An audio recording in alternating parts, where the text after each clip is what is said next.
जीवन को अच्छा बनाने के लिए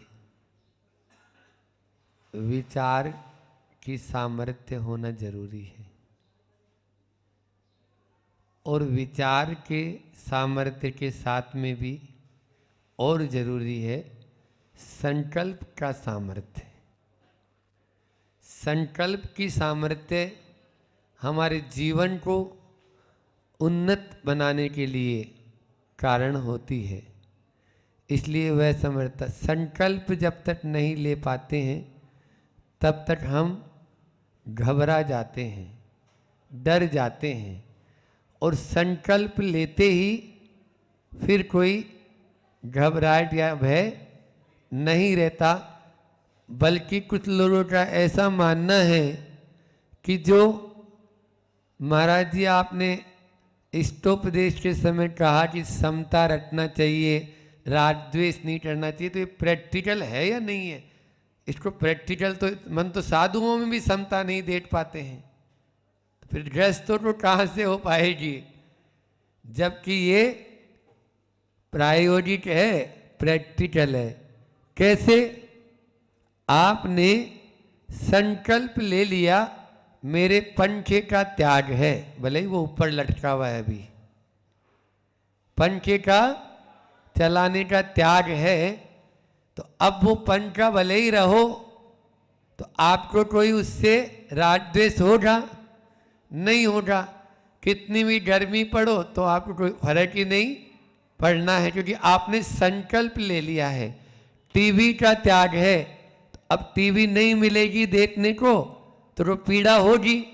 वाहन में बैठने का त्याग है, वाहन में बैठना ही नहीं है ना, कितने भी चलो। तो संकल्प में सामर्थ्य है आपको समता प्रदान करने की, राग द्वेष से रहित होने की, दुख से छुटकारा दिलाने की। ये हमारा जो संकल्प हो जाता है उसके माध्यम से फिर उससे मतलब ही नहीं रहता। आप देखिए, प्रतिमा लेने का मतलब ही यही है कि अनादि काल से जो संसार बढ़ता चला जा रहा है उसको सीमित कर देना, एक सीमित एरिए, सीमित दायरे में आ जाना। अभी धीरे धीरे अपन इनमें जब प्रतिमाओं का स्वरूप समझेंगे तब अपना आप ही आपको मालूम चल जाएगा कि जब व्रतों में दिव्य व्रत और उस दिव्य व्रत में भी देश व्रत और छोटा छोटा और छोटे छोटे व्रतों को वह ग्रहण करते हुए चला जाता है, संकल्प करते चला जाता है। इसी के माध्यम से वह उसके बाहर जितना पाप हो रहा है उन सब से बच जाता है, बच जाता है। यही तो इसकी सामर्थ्यता है। श्रावक 3 प्रकार के होते हैं, कल अपन ने जाना, नैष्ठिक, पाक्षिक और साधक। नैष्ठिक श्रावक वो है जो अभी तक सम्यक दर्शन के ऊपर, यानी मतलब असंयत सम्यक दृष्टि था या है, और वो सप्त व्यसन का त्याग कर चुका है, आजीवन संकल्पित हो चुका है प्रभु के प्रति, वो नैष्ठिक श्रावक है।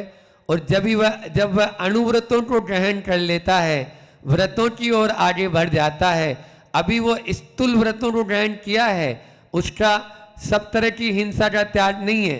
4 हिंसा में से केवल 1 हिंसा का त्याग किया, 3 हिंसा का भगवान महावीर स्वामी ने छूट दे दी। बोलो, 4 में से 1 खाली संकल्प पूर्वक जीवों को नहीं मारूंगा, बाकी विरोधी हिंसा, आरंभी हिंसा और उद्योगी हिंसा की छूट है आप लोगों के लिए। तो ये क्या है? अब वो देव शास्त्र गुरु के पक्ष की ओर झुक गया, तो ये पाक्षिक श्रावक हो गया। और उसके बाद में वही श्रावक जब धीरे धीरे अपनी आयु के अंतिम पड़ाव में आ जाता है तो सब कुछ त्याग करके और निश्चिंत सा रहता है, किसी से कोई मतलब नहीं, समाधि संलेतना की भावना प्रतिदिन भाता हुआ संलेतना की ओर अग्रसर होता है। तो उसी श्रावक का नाम दिया है साधक श्रावक। नैष्ठिक, पाक्षिक और इस साधक, ये 3 प्रकार के श्रावक होते हैं जो जब देव शास्त्र गुरु का पक्ष का मजबूत कर लेता है और उनके प्रति अगाढ़ श्रद्धान हो जाता है, तो पहली प्रतिमा उसकी दर्शन प्रतिमा जिसकी आज अपन चर्चा करने जा रहे हैं।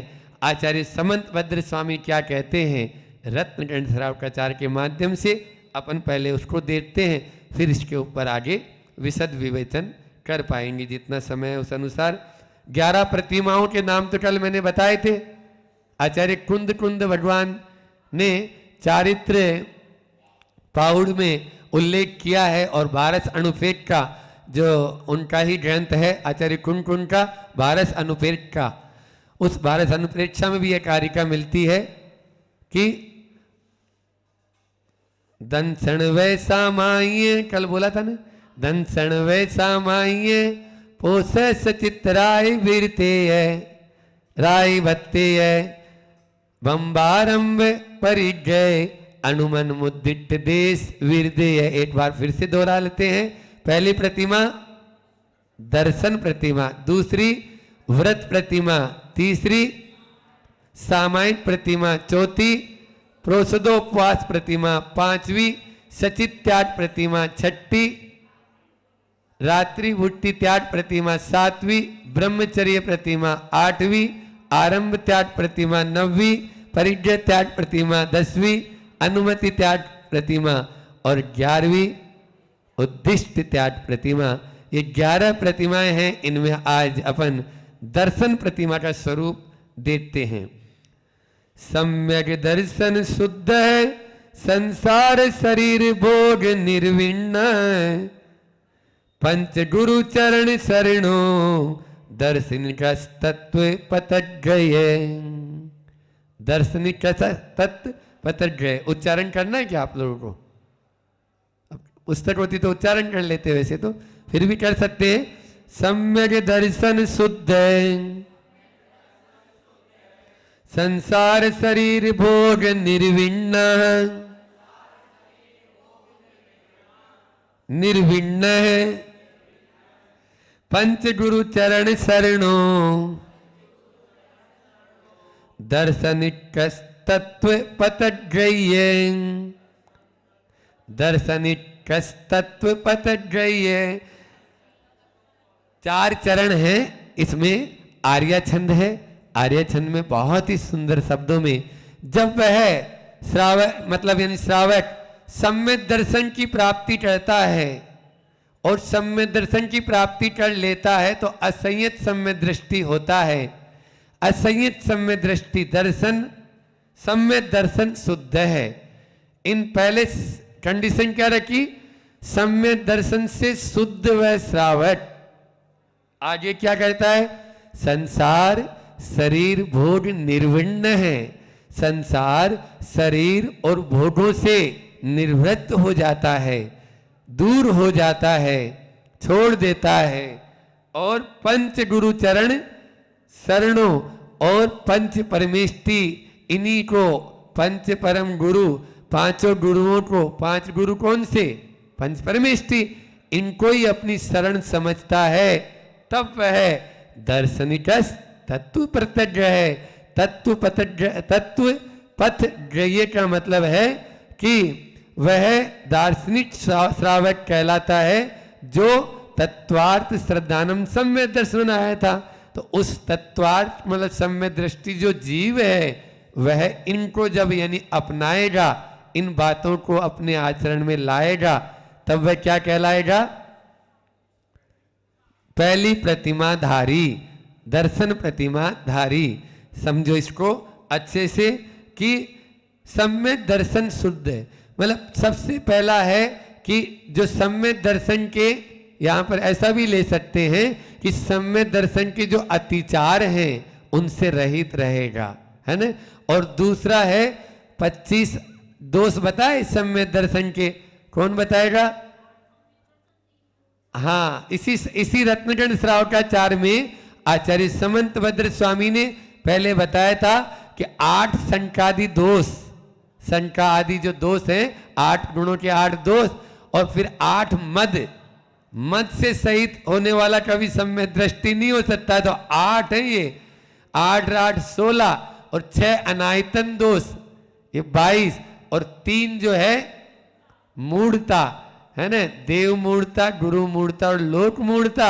इन मूर्ताओं को जब वो छोड़ता है, इन 25 दोषों से रहित होना पहले अनिवार्य है, फिर उसके बाद में संसार शरीर और भोगों से निर्विण्ण होता है। इसी रत्नचंद्र श्रावकाचार्य में जब सम्यक दर्शन के 8 अंगों की चर्चा की थी, तो अपन ने पहला निसंकित, दूसरा निकांक्षित अंग में एक कारिका आई थी, कर्म परवसे शांते दुखे रंतरितोदये पाप बीजे सुखे नास्ता श्रद्धाकांक्षा स्मृता, है न। आकांक्षा से रहित होता है वह, तब उसकी वह श्रद्धान मजबूत होता है। यहाँ पर 4 बातें याद रखना कि वो संसार शरीर और भोग कैसे हैं, कर्म के परवश हैं। कैसे हैं? कर्म के परवश हैं। फिर दूसरे शांत हैं, दुखे रंतरितोदय, दुख से मिश्रित हैं, और पाप बीजे, पाप के बीज हैं। ये 4 बातें यदि याद रख लोगे, तब आप उस सम्यक दर्शन या संसार शरीर भोगों को छोड़ पाएंगे, अन्यथा तो उसी में रच पच रहे हैं। उसको छोड़ना है तो इनको हमेशा याद रखें, कर्म के परवश हैं, शांत हैं, दुख से मिश्रित हैं, और पाप के बीज हैं। ये सारे के सारे इनको तभी जाके छोड़ेंगे। पंच गुरु चरण शरणों, 5 गुरु जो पंच परमेष्टि हैं, सच्चे देव शास्त्र और गुरु, इनको ही वह अपनाता है। नाम ही है दर्शन प्रतिमा, ठीक है ना। दर्शन प्रतिमा भी होती है, सम्यक दर्शन भी होता है, दर्शन विशुद्धि भावना भी होती है। ये सब एकार्थवाची नहीं है। हाँ, दर्शन विशुद्धि भावना है, उस सम्यक दर्शन से में भी और विशुद्धि लाना, तब वो दर्शन विशुद्धि भावना को भाता है, तब 16 कारण वहाँ तीर्थंकर प्रकृतिरापण करता है। दर्शन सम्यक दर्शन जो आप जानते हैं, समीचीन दृष्टि का नाम सम्यक दर्शन है, और यहाँ पर दर्शन प्रतिमा है कि वह सम्यक दृष्टि अब केवल बातें नहीं कर रहा, वह आचरण में भी ला रहा है, तब जाके वह आगे एक प्रतिमाधारी बन पाता है। नटसल सेल में हम इतना बता दें कि यह पहली प्रतिमा, बहुत लोगों के भाव होते हैं कि महाराज जी पहली प्रतिमा में क्या होता है, तो पहली प्रतिमा में सबसे पहले है कि देव शास्त्र गुरु के प्रति अगाध श्रद्धान हो आपका, ठीक है ना। सच्चे देव शास्त्र गुरु के प्रति ग्रहित मिथ्यात्व को हम छोड़ें। देवी देवता जो होते हैं उनको न पूजेंगे और न पूजने वाले के लिए अनुमति या अनुमोदना करेंगे, तब वह दर्शन प्रतिमाधारी होगा। अष्ट मूल गुणों को धारण करता है, सप्त व्यसन का त्यागी होता है। पहली प्रतिमाधारी सप्त व्यसन का त्याग कर दिया है, अष्ट मूल गुण का धारी होता है। रात्रि भोजन, 4 प्रकार के रात्रि के आहार का त्याग उसका हो जाता है। अब कोई भी तरह से वह कुछ भी रात्रि में नहीं लेगा, यह बहुत जरूरी अनिवार्य है ये। फिर उसके बाद में वह औषधि, महाराज जी बीमार रहते हैं तो क्या करें, दवाइयाँ लेनी पड़ती है, ले कोई बात नहीं है, क्योंकि आजकल तो रोटी कम खाते हैं, दवाई ज्यादा। उस रोटी नहीं मिले कोई बात नहीं है, वो रोटी खाने के लिए भी दवाई खानी पड़ती है लखपति भैया। मतलब रोटी खाने के लिए भी पहले दवाई लेगा तब वो अंदर जाएगी, नहीं तो वो भी नहीं जाएगी। उसके लिए भूख के लिए, हाँ खाली पेट नहीं ले सकते, वो लेना पड़ेगी दवाई औषधि। तो ये है, तो फिर क्या करें, औषधि तो लेना, तो ऐसी औषधि लें जो शुद्ध हो, जो प्रासुक हो, जिसमें किसी तरह का कोई हिंसात्मक कोई उसमें न डला हो। मैं प्रमाण साहब महाराज की वो बात याद रखो कि हर एलोपैथी दवा अशुद्ध नहीं है और हर आयुर्वेदिक दवा शुद्ध नहीं है। ध्यान रखना, पैथी से नहीं पथ से बंधो। हमारा पथ क्या है, हमारा मार्ग क्या है, हमें शुद्धता से बंधना है। क्योंकि हर आयुर्वेद में भी बहुत सारे जो रिस्ट वगैरह आते हैं तो वो कब के बने होते हैं, लिक्विड दवाइयाँ जितनी होती हैं तो कब के बने हैं। इसलिए हर आयुर्वेदिक दवा शुद्ध नहीं और हर एलोपैथी दवा अशुद्ध नहीं है, इस बात को आपको ध्यान में रखना है, तब जाके आप यानी जो है ना अपने इन व्रतों को पालन कर पाएंगे और निरतिचार रूप से पहली प्रतिमा का पालन करेंगे। रात्रि भोजन की बात आई तो इतना बता देता हूं कि रात्रि में चारों प्रकार का आहार का त्याग वाले क्या करते हैं। सुबह का भोजन तो ठीक है समय पर होता है, शाम का तब करते हैं जब संधि काल होता है, उस समय तो जीवोत्पत्ति और ज्यादा हो जाती है। आप 1 घंटा पहले करें, अभी इस मौसम में 4 से 5 के बीच में आपका भोजन हो जाए, 5 के बाद में आप महाराज हमारा तो 7 का नियम है, अब क्या करेंगे, वो 7 बजे तो डार्क अंधेरा ही हो गया पहली बात तो, और दूसरी बात है 6 बजे भी करेंगे तो 6 बजे भी आप देखिए प्रकाश नहीं रह पाता है। इसलिए आलोकित पान भोजनानि कहा, समय हो रहा है, इसके ऊपर बहुत विस्तार से चर्चा, एक एक प्रतिमा पर एक एक महीने भी बोल सकते हैं। गुरुजी तो बोले हैं, 3 दिन की संगोष्ठी हुई थी तो केवल पहली प्रतिमा के लिए ही उन्होंने 2 दिन लगा दिए थे। अभी नेमावर में 300 लोग आए थे महाराष्ट्र से, उधर दक्षिण से, और 300 लोगों में बहुत सारे थे और जो नहीं थे वो सब प्रतिमाधारी बन के गए थे, सब प्रतिमाधारी हुए थे। खड़े होके प्रतिमा, ऐसे नहीं एक एक को बुला बुला के नहीं, पहली प्रतिमा कौन ले रहे हैं खड़े हो जाओ, दूसरी प्रतिमा कौन ले रहे हैं खड़े हो जाओ। कायद सर हमें भी बोले कायद सर करो, खुद एक एक के कायद सर, 9वीं प्रतिमा कौन ले रहा है, 8वीं प्रतिमा कौन ले रहा है, ऐसा आचार्य श्री जी ने किया था उस समय, और आने वाले समय में और होगा इसी तरह से। तो अब तो प्रतिमाधारियों की ही जरूरत है। अपन को पद्यानुवाद भी देखना है, आचार्य महाराज जी ने इसका बहुत ही सुंदर शब्दों में पद्यानुवाद किया है।